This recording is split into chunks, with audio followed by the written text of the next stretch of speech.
Well, hello, my friends. Nice to be here again, doing this again for you, hopefully. I blogged a little something today because I was, consuming some entertainment. Sons of Sam on Netflix, and I was watching City on a Hill, which I've spoken about before, and thinking about a lot of other things. In particular, the, human kind of qualities of us as animals, as creators of civilization, and so on, and what causes trouble for us. I want to talk about some other things too, but I'll try not to this time. Anyway, um, what really keeps me up at night, which is all I really wanted to say, was that it's going to require an effort by hundreds of millions of people around the world to figure out their critical thinking, sense making, spiritual, intellectual apparatus, abilities before we can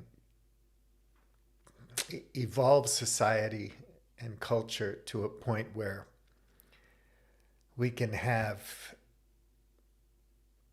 a better situation for most people on Earth and a sustainable future for our children, if that's what we want. Yes, extinction is the rule.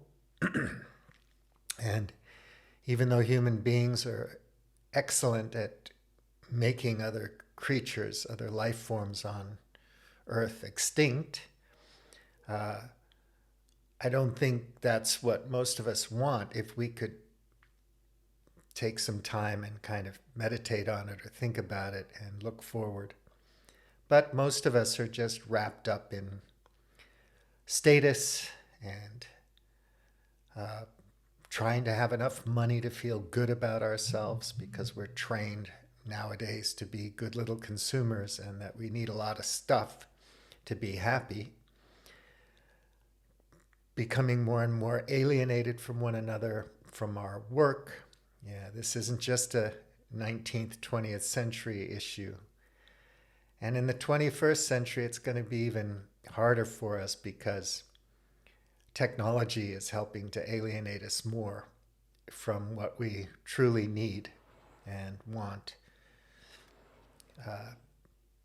So it's going to be harder for all of us to understand what's going on and what we can do about making our world nicer for ourselves and our families and our communities and so on. And part of this big game is just, the players finding or creating enemies or fear points, fear buttons to push in us as a society, as a collective, to manufacture panic, not just consent, but to make sure that we're in a state of panic, whether it's the pandemic or a serial killer or a terrorist group or a nation state or whatever. But we don't panic about all the other bullets that we're dodging all the time, like nuclear meltdowns and the shootout on the street. And we may not think that the meltdown in Colombia has anything to do with someone in Connecticut, but it does. It's all interwoven. And other predators on the planet matter just as much as we do. If you look at it from a environmental perspective, an ecosystemic perspective. But, it's just built into civilization that governments and government agencies and powerful players need enemies to keep themselves powerful and incredibly wealthy. And there's also all these myths and stories about how you can also be the good emperor. You know, that gangster in the city that gives money to poor people and does favors for friends, right? Or you're the football hooligan who's just addicted to football because it's a beautiful game. And, you know, you got to blow off some steam because you're just a clerk and you're not allowed to be human enough. You can't have a fist fight. There's no fight club. So you have to create your own gang and go to football matches and beat the hell out of each other, you know? And to hell with the collateral damage. And also, what does it do, that kind of violence, to you as an individual? Does it make you more of a gangster, more of a criminal, more of a brute, a thug? How do we get caught up in this stuff? You know, how does Epstein and Bernie Madoff become what they were and rise to such high echelons of society and get over on everybody? Of course there's collusion. Of course people protect it because it's part of protecting wealth and status. So when Chris Hedges and Robert Scheer talk about Assange and how it's ridiculous to treat him this way, and they're very surprised, well, Robert Scheer more than Chris Hedges, that more journalists and more people in the media aren't concerned about his fate. Well, of course they aren't, because they've learned that their wealth and status is really important to them, and they don't want to lose it. So if telling a certain story about Assange keeps their highly paying jobs, they're going to do that to protect themselves. So I'm not surprised when these things happen. I never am. And I've watched these things happen for years and years, decades and decades. It's just flowing from the logic of civilization, of power politics. You know, we're just built that way as human beings. And to transcend that and move into a different realm is going to take a lot of work.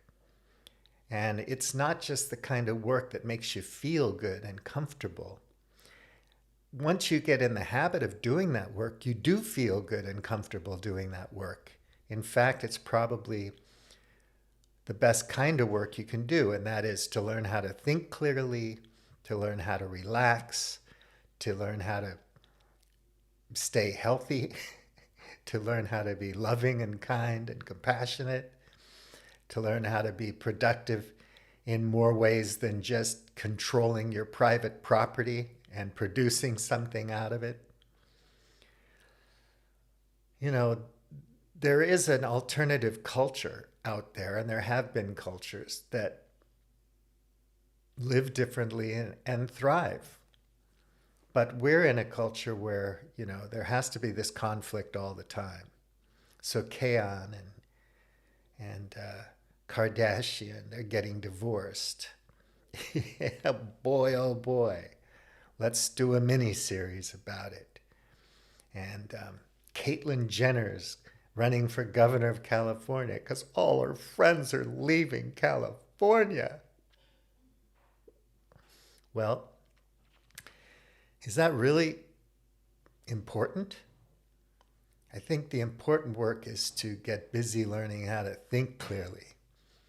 And if not enough people do that, that's what I'm afraid of. That's what scares me and keeps me up at night. Okay, well, that's all I have to say. Buliamti, out.